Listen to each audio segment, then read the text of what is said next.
On a peaceful night in a quiet neighborhood near Philadelphia, we meet Clyde Shelton, a smart and calm family man who loves working with machines.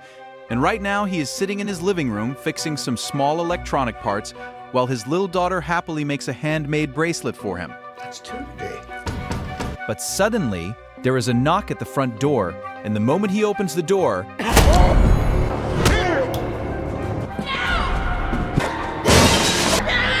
You can't fight fate. What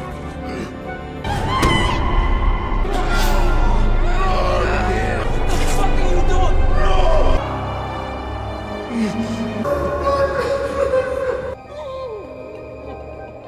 Later, we are introduced to Nick Rice, an ambitious prosecutor who talks about the case with his team. He is proud of his 96% conviction rate and cares a lot about winning cases because it helps his career grow. But then his colleague tells him that the judge has ruled some important DNA evidence from the crime scene cannot be used in court, which makes the case weaker. Nick decides he cannot risk losing him trial because that would damage his record, so instead of going for full justice, he chooses to make a plea deal, calling it part of an imperfect justice system. When Clyde meets Nick, he gives him detailed notes to prove Darby was the main killer and Ames only helped him. But Nick ignores those notes and explains the deal he arranged. Darby will testify against Ames, and in exchange, Darby will get a lighter punishment. This means Ames will receive the death penalty, while Darby will serve only 5 years in prison. Clyde is completely broken and begs Nick not to accept this deal because he knows Nick, both of them are guilty, especially Darby. But Nick calmly explains, Darby has agreed to testify against Ames. Ames will go to death row. This is just how the justice system works, but this is a victory for us. During the court hearing, Darby even silently mocks Nick's wife and confidently accepts the deal. Outside the courthouse, Nick proudly talks to reporters about the successful conviction, while Darby sarcastically thanks him and shakes his hand. Clyde watches this from the crowd, feeling betrayed and destroyed by the justice system. Later, Nick goes home to his wife Kelly and talks sweetly to her pregnant belly to comfort himself and forget the ugliness of the day. 10 years pass, and Nick now has a young daughter who has grown up. He is still extremely busy with work and often misses important family moments. Even on the day of his daughter's school recital he cannot attend because he has to witness an execution, Rupert Ames is scheduled to die by lethal injection, and Nick goes to the prison with his colleague Sarah Lowell to watch. Before the execution, Ames claims again that he did not kill Clyde's family. But once the chemicals are injected, something goes horribly wrong. Instead of dying peacefully, Ames starts screaming and shaking in terrible pain. The witnesses are shocked as he suffers a painful and slow death. The prison warden quickly says it is not their fault and that something must have been tampered with. Then a police officer gives Nick a small bottle that was found connected to the execution setup. Scratched onto it are the words, "Can't fight fate," and Nick immediately remembers those exact words were spoken by Clarence Darby during the home invasion years ago. I mean, you can't fight fate, right? Investigators soon discovered that the normal sedative drugs were secretly replaced with a special toxin that keeps a person awake while they feel every bit of pain. Realizing this is no accident, the police begin urgently searching for Clarence Darby. And while Darby is hiding somewhere using drugs and trying to stay out of sight, he suddenly receives a mysterious phone call from someone whose voice is hidden and unrecognizable. The unknown caller calmly tells Clarence Darby that he knows exactly where he is hiding and informs him that police officers are already surrounding the building. And when Darby nervously looks out the window, he sees police cars closing in from every direction. Then the voice on the phone's telling him to run up to the roof and fire a few shots at the officers to create confusion. And Darby follows those instructions without thinking. Then the voice tells him to throw away his gun, jump down into a nearby alley, and get inside a specific police car that has been left there. Inside the car, Darby finds a police officer who looks unconscious, as if he was shocked with a taser. Darby grabs the officer's gun and forces him to drive to an isolated, empty area outside the city where no one will hear anything. Once they arrive, Darby orders the officer to step out of the car and kneel down because he plans to kill him to remove any witness. But then the officer slowly reveals himself to be Clyde Shelton, the same man whose family Darby destroyed 10 years ago. Clyde calmly reminds Darby that he lost his wife and little daughter because of him. Darby quickly tries to shoot Clyde, but when he pulls the trigger, the gun does not fire bullets. Instead, small hidden needles shoot into Darby's hand and inject him with a powerful drug. Clyde explains that the toxin comes from a pufferfish, and it will completely paralyze Darby's body while keeping him fully awake and aware. meaning he will feel everything but cannot move or even blink. Clyde then drags the helpless Darby into an abandoned warehouse nearby that he has carefully prepared like a surgical room. He straps Darby down and tells him clearly that he will now feel extreme pain and the drug will not let him faint or escape the suffering. And before starting, Clyde repeats the same cruel words Darby once told him. You can't fight fate. Then Clyde slowly and methodically cuts Darby apart while recording the entire act. At the same time, Nick Rice and Sarah Lowell are discussing how the execution chemicals were switched, and Nick admits he doubts Darby had the intelligence to plan something so complex. Later, the police discover Darby's body cut into 25 separate pieces, and Sarah investigates Clyde's background more deeply and finds that he recently sold all his belongings and invested his money into unusual properties, including the same warehouse where Darby was killed. Realizing this cannot be coincidence, the police rush to Clyde's house to arrest him, but when they arrive, Clyde is already waiting calmly as if he expected them. He peacefully removes his clothes, surrenders without resistance, and stares coldly at Nick as he is handcuffed. During a search of his house, detectives find many law books and an old newspaper clipping showing Nick shaking hands with Darby after the plea deal years ago. Clyde is taken to an interrogation room where he sits quietly until Nick enters and briefly turns off the recording device to privately admit that Darby probably deserved what happened. Then he asks Clyde to confess officially. Clyde speaks calmly and cleverly, hinting that he has been planning this for 10 years, but reminding Nick that the police do not actually have solid proof placing him at the warehouse. He repeats the same lesson Nick once told him, that it does not matter what you know happened, only what you can prove in court. Then Clyde offers to give a full legal confession, but only if Nick agrees to make a deal. His first demand is surprisingly simple. He wants a brand new comfortable mattress for his prison cell. Nick refuses at first because it sounds ridiculous, but his boss Jonas Cantrell pressures him to accept since they need the confession to guarantee conviction. Eventually, Clyde receives the mattress exactly as requested, soon after he appears in court for his preliminary hearing. And even though he has a lawyer, he chooses to defend himself, presenting a smart and detailed legal argument that he is a responsible citizen and the prosecution has no strong evidence to keep him locked up. The judge is impressed by his knowledge of the law and seems ready to grant him bail. But just as she begins to rule in his favor, clapping sarcastically and insulting the judge for being so easily manipulated, shocking everyone in the courtroom, Clyde loudly calls the judge a hypocrite, saying she is ready to release a confessed killer just because he used a few smart legal words.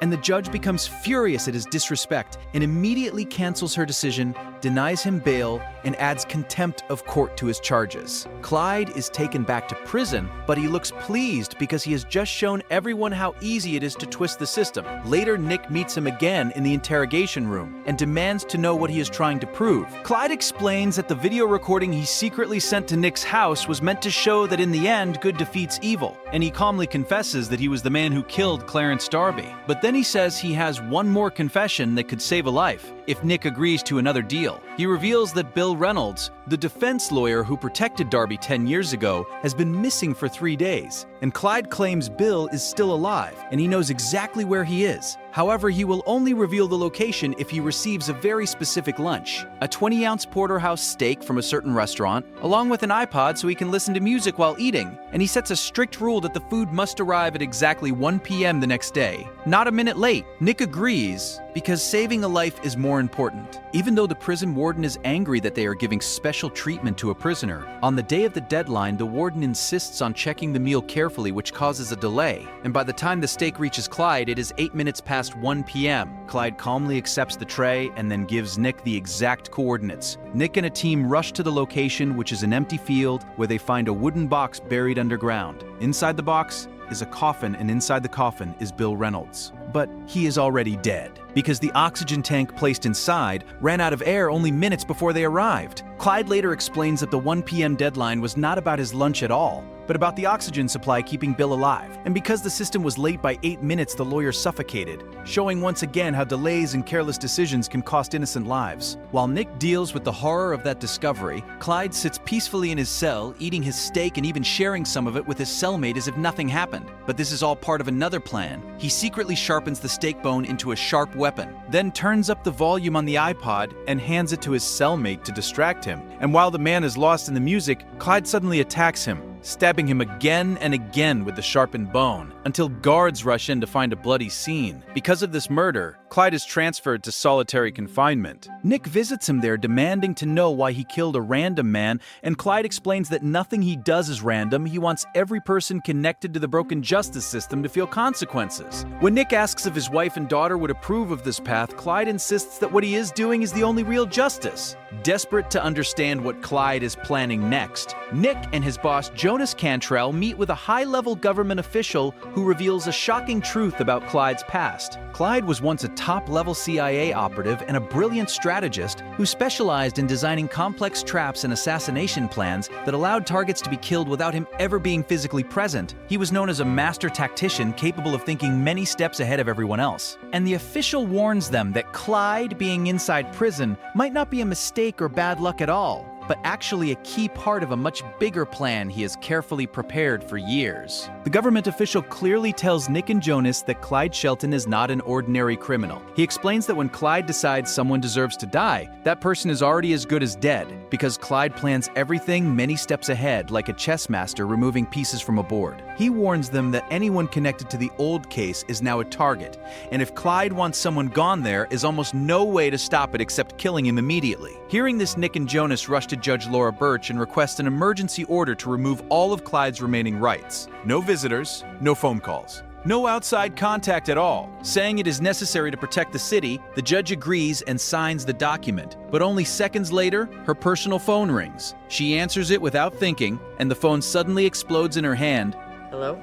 Killing her instantly right in front of Nick and Jonas. Proving that Clyde can strike any time, panic spreads as it becomes clear this is far bigger than they thought. Nick returns to the prison furious and demands Clyde reveal who is helping him from outside. But Clyde angrily says Nick still does not understand the lesson. If he only wanted revenge, he would have killed Nick's wife and daughter years ago. This is about something bigger. Then Clyde gives a final warning. If he is not released and all charges are not dropped by 6 a.m. the next morning, then everyone connected to the case will die. Terrified for his team, Nick moves his entire staff inside the prison building, believing the high security walls will protect them. All night, Nick and Sarah Lowell go through Clyde's financial records and property documents, searching for any clue about an accomplice. Sarah begins to question whether their plea deal with Clarence Darby years ago was morally wrong, but Nick insists they did what they had to do to win the case. When 6 a.m. passes and nothing happens, the team slowly relaxes, thinking Clyde was bluffing. Nick allows the exhausted staff to leave and go home, but as they walk through the parking lot, remote-controlled bombs suddenly explode one after another. Cars burst into flames and chaos erupts. Nick watches in horror as Sarah reaches her car just before it explodes, killing her and several other officers instantly. The city is thrown into a state of emergency. The mayor orders Philadelphia locked down and gives Nick and Jonas even greater authority to stop Clyde. Devastated but determined, Nick refuses to surrender to Clyde's demands and confronts him again in solitary confinement. Clyde calmly reminds Nick that the system he trusts so much just failed to protect his own people and warns him that he is not finished, saying the entire broken legal system must fall. Later, during the funeral for Sarah and the fallen officers, tragedy strikes again when weaponized robotic guns hidden inside SUVs rise up and begin firing into the crowd. People scream and run for cover. Jonas Cantrell is shot and killed during the attack, while Nick barely survives by hiding, now acting district attorney. Nick becomes even more desperate to uncover how Clyde is doing all this. He contacts the CIA official again, who insists Clyde is likely working alone, and suggests that if Clyde appears to be operating outside prison, he must have created a physical way to move in and out without help. This idea makes Nick rethink everything. He goes back to the property records and notices that over the last 10 years, Clyde quietly purchased several buildings, including an industrial warehouse located right next to the prison. Realizing this cannot be coincidence, Nick and Detective Dunnigan rush to investigate the warehouse. Inside, they discover a fully equipped control center with computers, tools, city maps, and surveillance equipment. And when they move a heavy workbench, they uncover a hidden trapdoor that leads down into a massive hand-dug tunnel running directly beneath the prison walls, finally revealing how Clyde has been secretly leaving his cell and carrying out his deadly plans without anyone noticing. Inside the warehouse, the tunnel splits into different paths, and each path leads up into a different solitary confinement cell inside the prison, including Clyde Shelton's own cell. And at that moment, Nick finally understands the truth. Clyde has not been trapped in prison at all. He has been secretly leaving whenever he wanted through the tunnel, committing every murder himself, and then calmly returning to his cell before any guard noticed he was missing, which explains how every attack was carried out so perfectly without any accomplice. Realizing this, Nick immediately thinks if Clyde is not in his cell right now, then where is he? Searching the warehouse more carefully,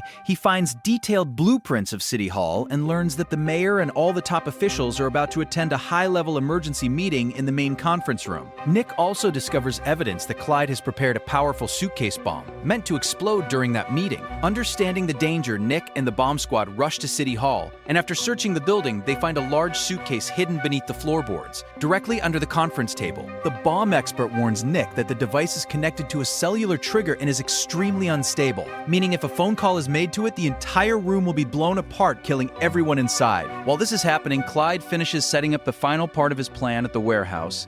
Clyde climbs back up through the trapdoor into his solitary confinement cell, thinking he has already planted the bomb at City Hall and is safe. But as he steps fully into the room, he suddenly realizes he is not alone. Nick Rice is standing in the shadows, holding a gun and looking at him with a serious, calm expression. Clyde is surprised but stays composed and asks if Nick has come to offer him one last deal. Nick tells him that after 10 years, the lesson has finally reached him. He admits that in the past, he cared more about winning cases and protecting his record than true justice. But he also says he will never again negotiate with someone who kills innocent people. Nick tells Clyde he still has a choice and begs him not to detonate the bomb, because if he does, he will carry the guilt of killing dozens of innocent officials forever. Clyde looks almost relieved hearing that Nick finally understands the flaws in the system, but despite that, he slowly pulls out his phone, preparing to call the number that will trigger the explosion. He apologizes, saying this is how it has to end. Nick quietly says he is sorry too, and then quickly steps out of the cell with Detective Dunnigan